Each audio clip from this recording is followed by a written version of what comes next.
I'm here at Chaska Elementary School talking to Christina Trapp Stodolka about her classroom library. She has an extensive library for her third grade classroom. And Christina, I'd like it if you'd tell us a little bit about the process for establishing your library and how you use it with your students. Yeah, well, it's quite the process. I've been teaching for 10 years now, and it's already changed 3 times.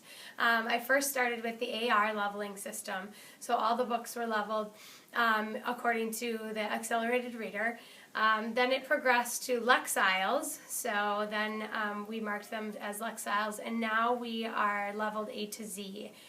So in the books, they have I have colored stickers that show the level, and then you can kind of see the AR levels are still in there from the previous leveling system. So I leveled them A to Z, and we use them quite frequently. This year is a little different. I have a 90-minute reading block with more struggling readers, and so we will be getting into our book bag process probably mid-November when they're ready for that. And the kids get to shop for their book under some parameters to make sure that it's a good fit book for them. So we'll teach them the process of how to do that through the iPick wrap and have some fun with that. And then they will be asked to take their book home, read it to an adult, read it to someone or something, and then read it independently. And they kind of rate themselves plus, check, or minus. They bring it back. We conference with them one-on-one to ask them a few comprehension questions, and then they get to shop for their next book. The kids really enjoy it. They get engaged. We have some, reward systems in place to continue the motivation for reading. How do you track when students are ready to move to, say, a different letter so that they're selecting books from a different group? Yeah, we'll just watch the progress as they go. If they're really doing well on the comprehension conferences that we're having, we'll bump them up. Other reasons why we might is if there's an interest level. If they see another book that's a level or 2 above them, give it a shot, And since we do require them to read it 3 times, they have that exposure with an adult or someone else too. So sometimes based on interest and other times based on their progress. How often do you conference with your students individually about the books they've selected? As soon as they bring them back. So some kids, that's every night. Others, it's every 3 days, depending on how quickly they move through the books.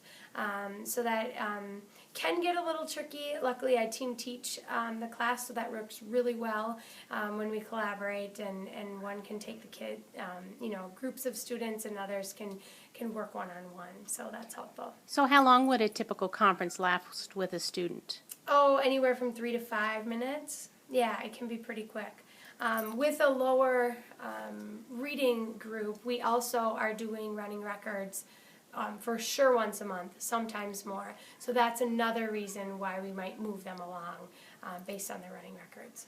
Okay, and do you feel like your kids need reminders? Do they tend to get the system quickly and then utilize it on a regular basis? Yeah, definitely.